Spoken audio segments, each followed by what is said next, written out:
धर्म में पूर्वजों की आत्मा की शांति और मोक्ष की कामना के लिए मनाए जाने वाले पितरपक्ष की शुरुआत इस वर्ष भी पूरे धार्मिक आस्था और श्रद्धा भाव के साथ हो चुकी है।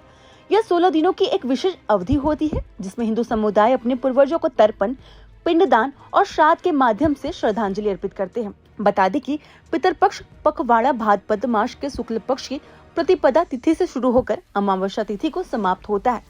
वहीं पितरपक्ष का महत्व केवल श्रद्धा तक सीमित नहीं है, बल्कि ये धर्मशास्त्रों के अनुसार एक धार्मिक कर्तव्य भी है। माना जाता है कि इस काल में पूर्वजों की आत्माएं धरती पर आती है और अपने वंशजों से तर्पण और पिंडदान की अपेक्षा करती है। अगर उनके लिए विधि पूर्व श्राद्ध नहीं किया जाए तो वे नाराज होकर वंशजों के जीवन में बाधाएं उत्पन्न करने लगते हैं।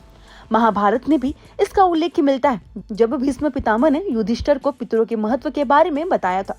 गरुड़ पुराण और मनुस्मृति में भी पितृ ऋण से मुक्ति के लिए श्राद्ध को अनिवार्य बताया गया है। वही श्राद्ध का काम आमतौर पर परिवार के सबसे बड़े पुरुष सदस्य द्वारा किया जाता है।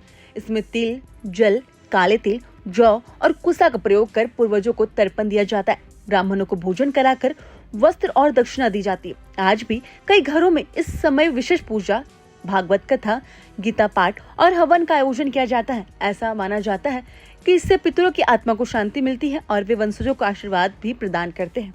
साथ ही इस अवधि के दौरान शुभ कार्य जैसे विवाह, गृह प्रवेश, मुंडन, नामकरण आदि नहीं किए जाते हैं। नया घर खरीदना, व्यापार की शुरुआत करना या नई चीजें खरीदना भी इस समय वर्जित माना जाता है। यह एक मौन और संयम का काल माना गया है, जिसमें व्यक्ति आत्मचिंतन करता है और अपने पूर्वजों को स्मरण करता है। बता दें कि पितरपक्ष के दौरान एक खगोलीय घटना भी होती है। सूर्य उत्तरायण से दक्षिणायन की ओर गमन करता है। इसे दक्षिणायन कहा जाता है। हिंदू शास्त्रों में दक्षिणायन को देवताओं की रात्रि और पितरों का दिन कहा जाता है, इसलिए यह समय पितरों की पूजा के लिए सर्वोत्तम माना जाता है। वहीं पितरपक्ष का अंतिम दिन अमावस्या होता है, जिसे कई स्थानों पर महालया अमावस्या के नाम से जाना जाता है। बंगाल में महालया का विशेष महत्व होता है, जहां इसी दिन से मां दुर्गा के आगमन की शुरुआत मानी जाती है। इसे मातृपक्ष की शुरुआत भी कहा जाता है, जो शक्ति उपासना का काल है।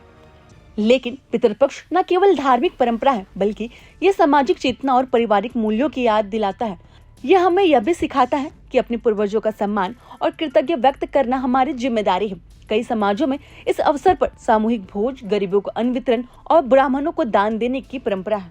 बता दें कि पितरपक्ष भारतीय संस्कृति में आस्था, परंपरा और आध्यात्मिक जिम्मेदारी का संगम है।